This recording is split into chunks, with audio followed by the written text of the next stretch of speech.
So this lesson is going to be on logarithmic expressions, and you guys learned a lot of stuff about logarithms in Algebra 2. So today will be, most of it I think will be some stuff you recognize, but I'm going to start off just reviewing some exponent rules.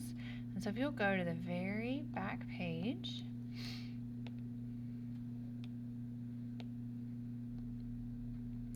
Alright, I am going to just start with 2 to the third, and we're going to go all the way to 2 to the negative third. So the power is just going down by 1 each time. And I want you to see the pattern that's formed, and then maybe it'll help you remember what a negative exponent means and remember what a zero exponent gives you. Alright, so 2 to the third is just 2 times 2 times 2, which is 8. 2 to the second is 4. 2 to the first is 2.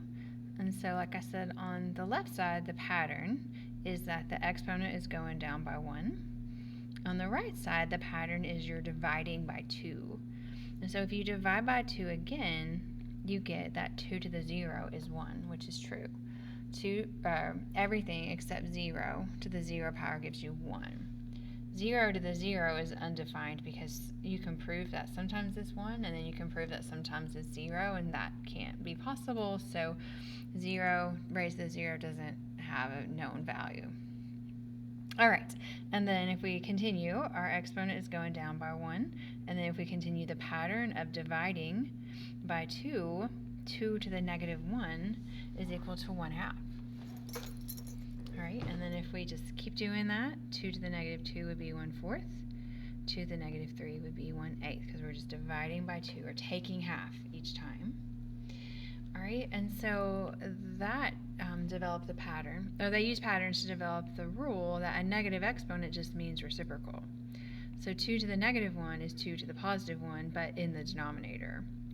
2 to the negative 2 is 2 to the positive 2 in the denominator, or 1/4, and so on and so forth. So a lot of things in math a lot of definitions, rules were developed through patterns, and that's how hopefully that'll help you remember why a negative exponent is what it is, and that you'll remember that it means do the reciprocal.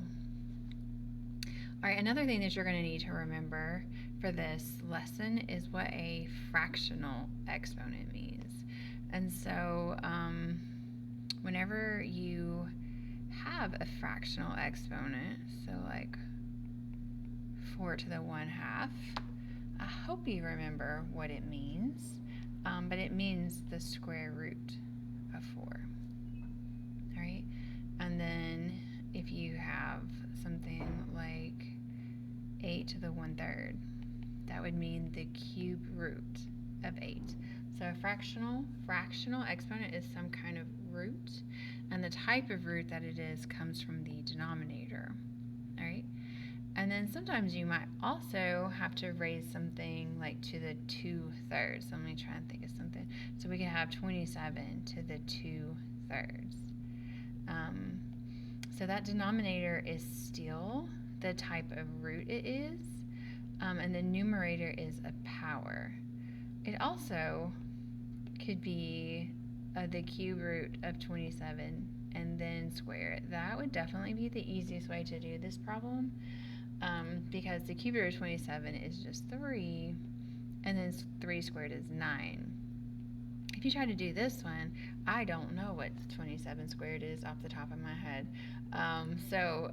That's why you can do that power on the number on the inside, or you could do the root first and the power on the outside. I just need you to remember that the denominator gives you the type of root, and then the numerator is exponent. Okay, so here we go. So we are going to start off talking about inverse operations. So every operation has exactly one inverse operation. We learn inverse operations because they allow us to solve equations involving various operations. And so if we had this equation where we had x plus 3 equals 7, you would use the inverse operation of addition to solve it. So the inverse operation of addition is subtraction. And so what you guys used to do, or still do, I guess, is subtract the 3 from the 7, and that gives you x. All right, and then if we had an equation involving multiplication, the inverse operation of multiplication is division. All right, and then to solve it, you would take 7 and you would divide it by 3, and that would give you x. All right, and then if we have the operation of cubing, x cubed equals 3, the inverse operation would be the cube root. And so the cube root of 7 would equal just x. All right, so those are all operations we've talked about, the inverse operations we've talked about.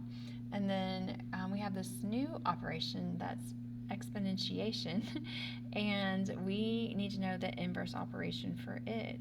And that is not something we've talked about this year, but we are going to talk about it today. And the inverse operation of exponentiation would be something we would do so we could solve that for x. And the thing that we do is take the logarithm.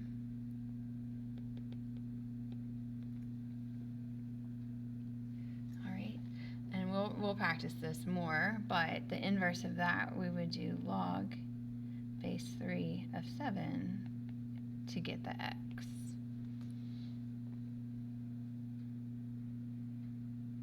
Okay, so recently we learned about exponential functions and their properties. We would like to solve equations involving exponential functions. Then we have a new inverse operation that's related to exponentiation, and that is logarithms. And so the big idea, just as we can write rational numbers in decimal form and fractional form, so 0.5 is equal to 1/2, we all know that, we can write equations in exponential or logarithmic form.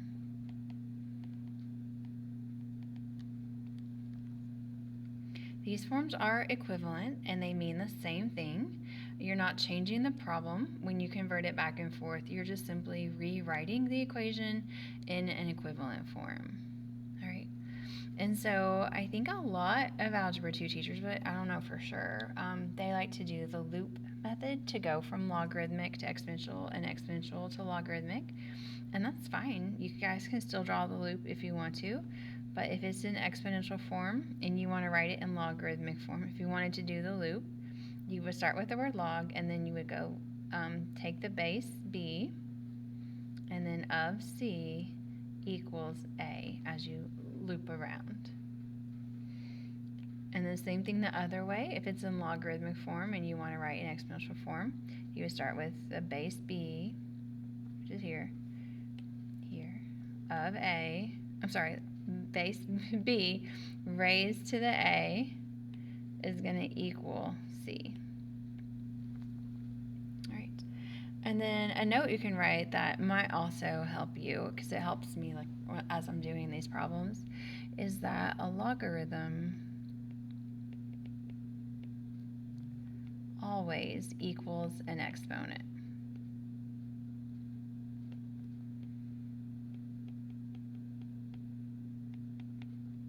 Let me write that a little clearer.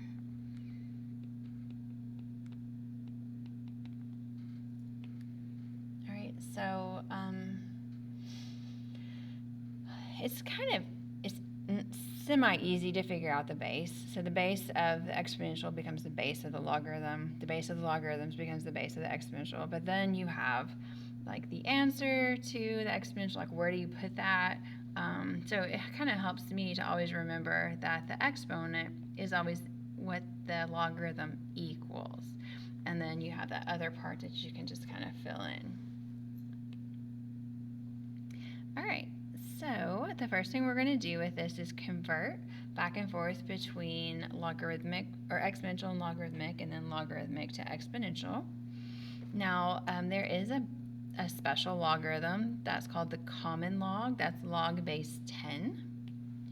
So common log base 10, a lot of times is written without a base. It doesn't have to, but a lot of times there's not a base. So if you just see log of 3, you need to understand the base is 10. So log of 3 equals log base 10 of 3. There's another special logarithm that's called the natural log.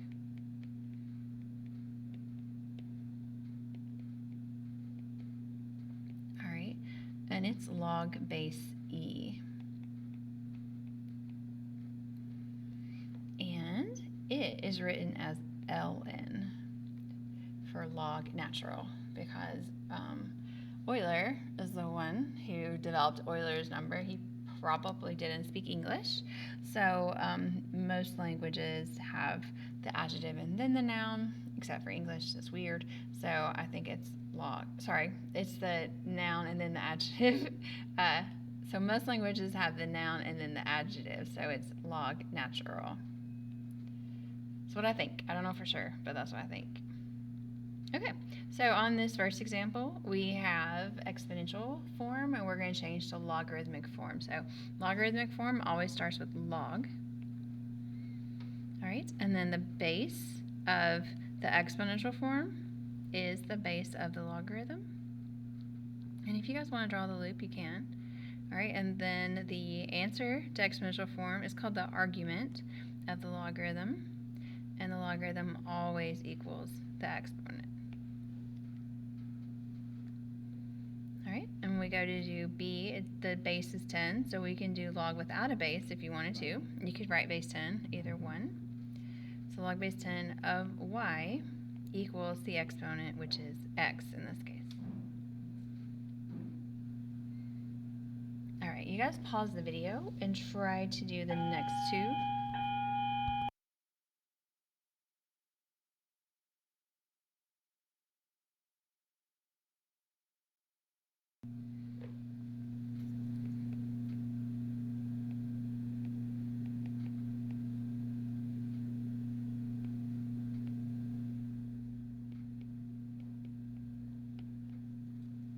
All right, so the first one is pretty straightforward.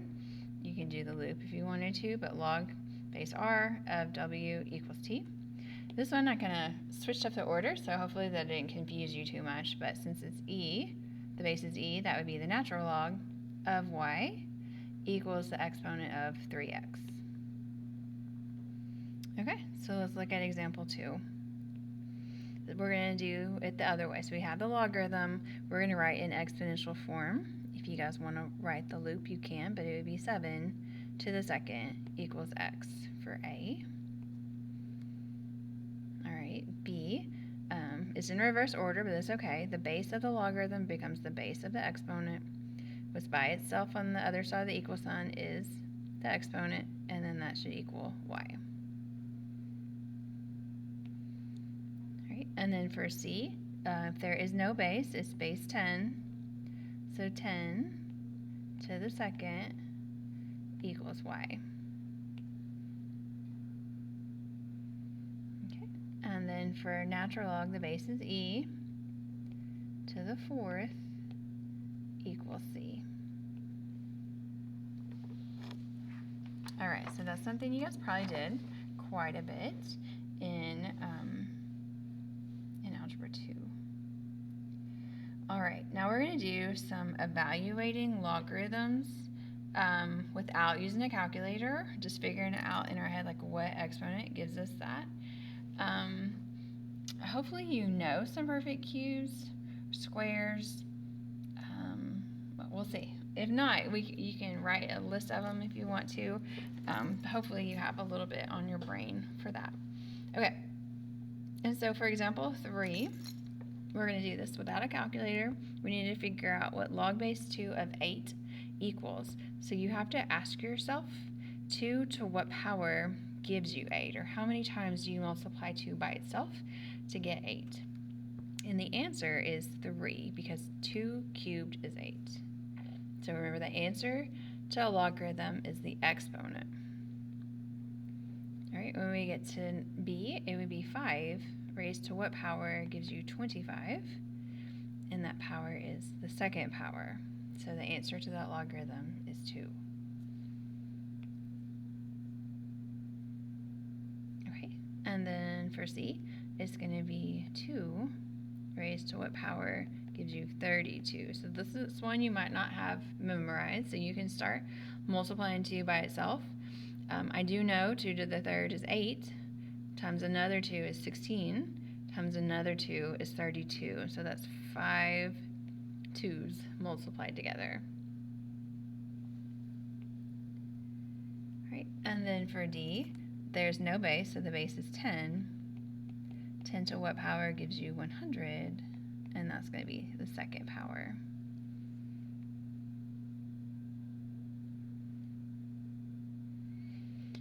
Okay, now we're going to start doing some that might be a little more challenging. The answers aren't just going to be straight whole numbers.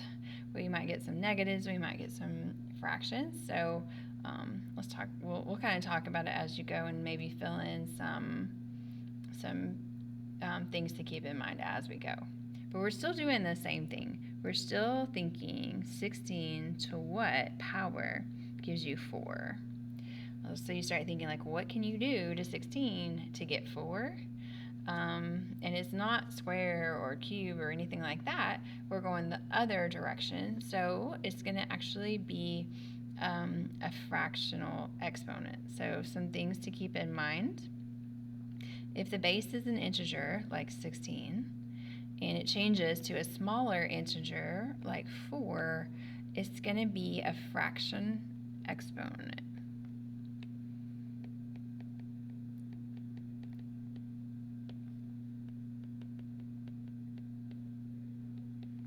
So it's going to be some kind of root.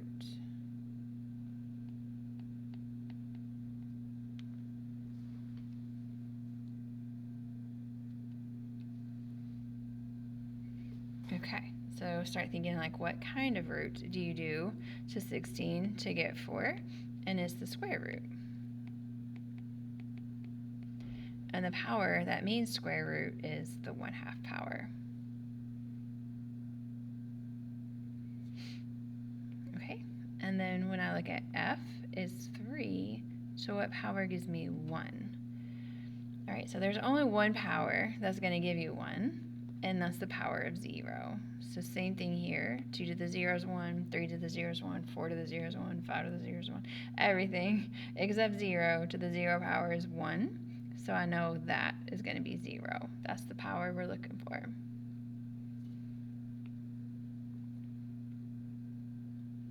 Okay, and then for 10, for G, there is no base, so it's base 10. 10 to what power gives you 10? That is the first power. 10 to the first power gives you 10. All right, and then for H, so we want 6 raised to what gives you 1/36. So that's kind of weird.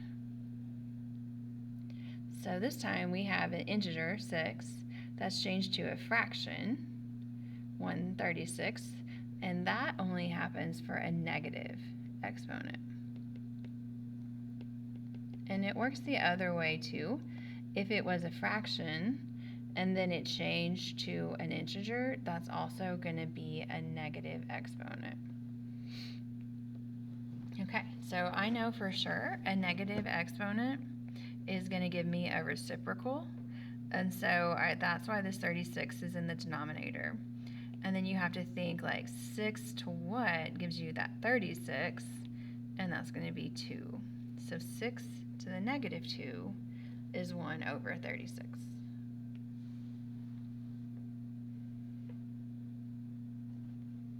All right, and then I have one more little note. I'm not sure why I put it there, but that's okay. Sometimes there is a root and a power. So, for example, if we have 4 to the 3/2, that means the square root of 4 cubed. I can write that.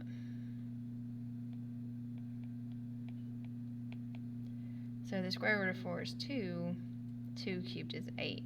All right, so sometimes there's like two things going on, which might be a situation on this next one, which I might have given it away on the back. That's okay. So we want to know 27 raised to what power gives you 9. All right, so it kind of helps you to know that that 27 is a perfect cube. So hopefully you have some perfect cubes memorized. So like 8, 27, 64, 125. That will definitely make this easier for you to do. But I know that 27 is a perfect cube. So it's probably the cube root of 27, which is 3. And then we have to do something to that 3. And when I square it, I get my 9. So we need to think about what exponent means to do a cube root and then square. And that's an exponent of 2/3. All right, so those get kind of challenging.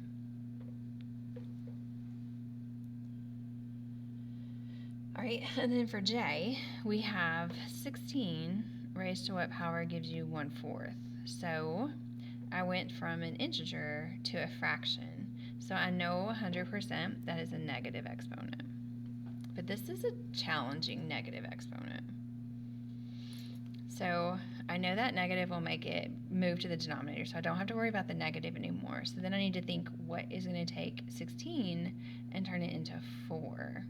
And we actually answered that question already on E. We were trying 16 to what gives you 4, and that was the 1/2. So 16 to the negative 1/2 is going to give you the reciprocal of that, which is 1/4.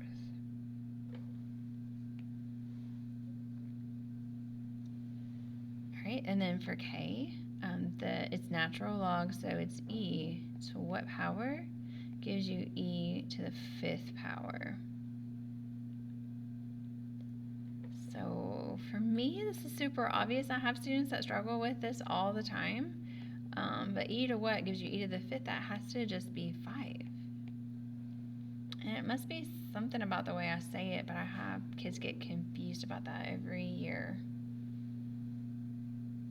But again, you're just still asking yourself the same thing. All right, and then for L, we want to know 1/3 to what power gives you 9. So this is a vice versa of this rule.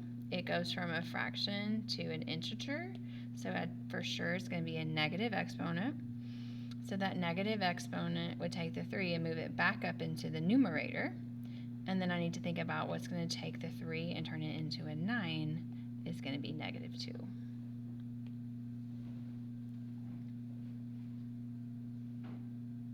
All right, and then for the last problems on this page, we're going to do these problems in a calculator. Now, your assignment actually doesn't have any calculator questions, but I do want you to be able to know how to type it in the calculator. So I'll show you, and you actually probably remember a lot of this. And anybody who's taken the ACT in December, knowing how to type this in the calculator will be helpful, because there's usually at least one logarithm question on there, and it's not hard to get right if you know how to do logarithms. Sometimes it's faster to do it in your head than the calculator, but these you can't do in the calculator. These you can't do without a calculator. So if you tried to, you would ask yourself 10 to what power gives you 9. We could estimate it. It's going to be a little bit less than 1 because 10 to the 1st gives you 10. When it's common log or log base 10, there is a log button in the calculator right beside 7. So you just hit it, and then you hit 9, and then that's it. And it says at least 4. So we'll do that. We'll follow the directions. Okay, and then same thing on B. It's common log. There aren't any examples of natural log, but there's also a natural log button right under the log button. But this one is log base 10. 10 to what gives you 6,125. And that is just going to be 3.7871.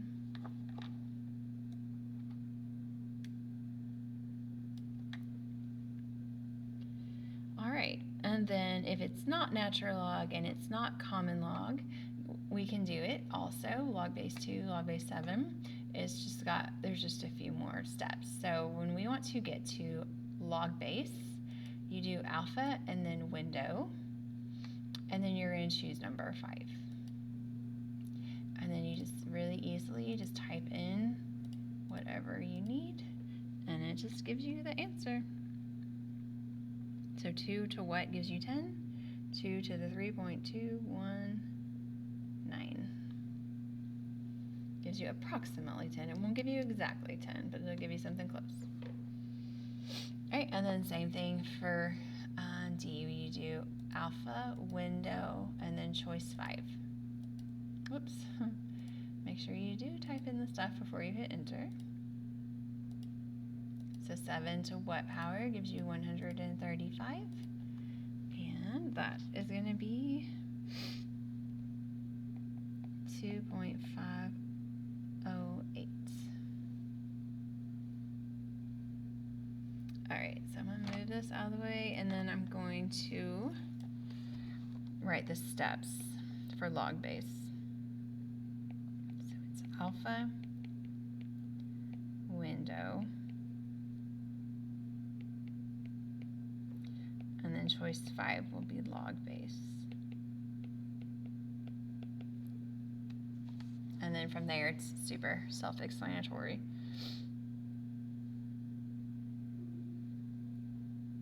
Okay. And then one useful purpose for logarithms is with dealing with exponential data. Exponential data can be very challenging to display graphically because the values might start off really small and then grow quickly, and it's difficult to create a display that effectively shows the smaller values. So for example, here's the population of Americans in the current United States since 1620, and it has grown exponentially, but see here at the beginning, all of these are just so I mean, they're like basically look like they have the same value, even though it is growing, and then it starts to grow up. So you can rescale these the data to be logarithmically scaled. All right, so like I said, those values between 1620 and 1700 are almost indistinguishable. And so it might make it difficult to see the differences in the population in the beginning years. So the graph at the right uses a logarithmic scale, which is base 10. And so this line right here is 10 to the first, so 10, and then 100, and then 1,000, and then 10,000, 100,000. So that's how it is scaled. And so you can see that with those values the population is increasing, and it just makes it a little easier to see. And that is something, if you guys do end up taking statistics, it's something that you do in statistics is you use logarithms to straighten out the data whenever it's exponential. One thing I need you all to remember for our class, this is what comes up with, there's 2 things you'll have to do. Remember what I'm about to write, and then graph on a logarithmically scaled axis. So this one thing that you do need to remember is that exponential characteristics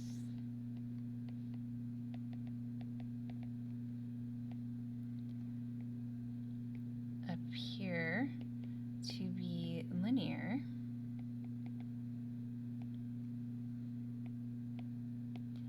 when the y-axis is logarithmically scaled.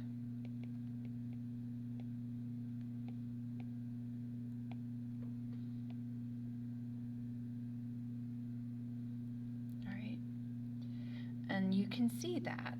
So this is obviously exponential growth, but then whenever we rescale the y-axis to be logarithmically scaled, base 10, you can see that the data appears to be linear.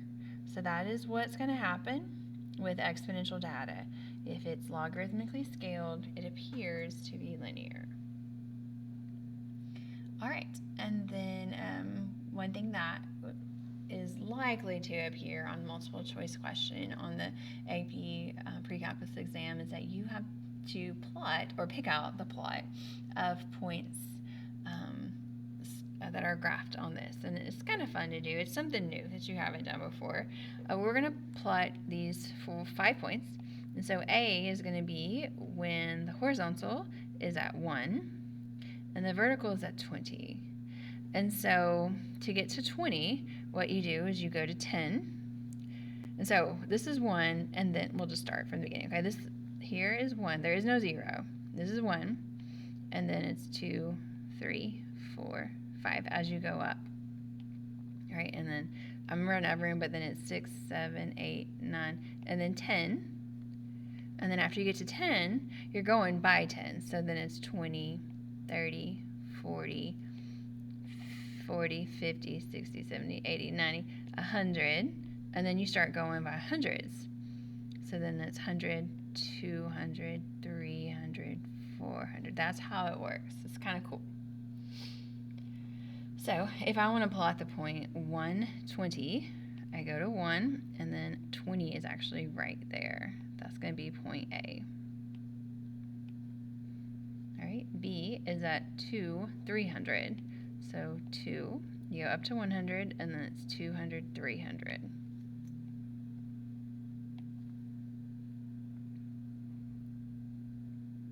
Oh, sorry, that's B, my bad. All right, C is at 3, and then 2. So remember, this first line is 1, so then the next one is just going to be 2. All right, 4, 15. So here's 4. We go up to 10. 15 is going to be in between 10 and 20. Now it's a little weird because this is where 5 is. 5 isn't exactly in the middle between 1 and 10. So 15 wouldn't be exactly in the middle between 10 and 20. So if you can kind of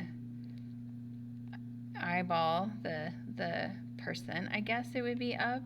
It's going to be a little higher, closer to the 20 than it is to the 10. That's just the way the logarithmically scaled works. These are obviously not evenly spaced. All right, and then we have E350. All right, so again, 350 is going to be between 400 and 300. Not exactly in the middle. It's going to be kind of hard to do it because that's a small gap. But try your best to make it a little higher, a little closer to the 400 than it is to the 300. All right, so that is the new stuff. So the logarithmically scaled graphs, plots is the new stuff. You might go back and watch that again. So just remember that you start off 1 and you go by 1s. When you get to 10, you go by 10s. When you get to 100, you go by hundreds. If it continues, when you get to 1,000, you'd go by 1,000.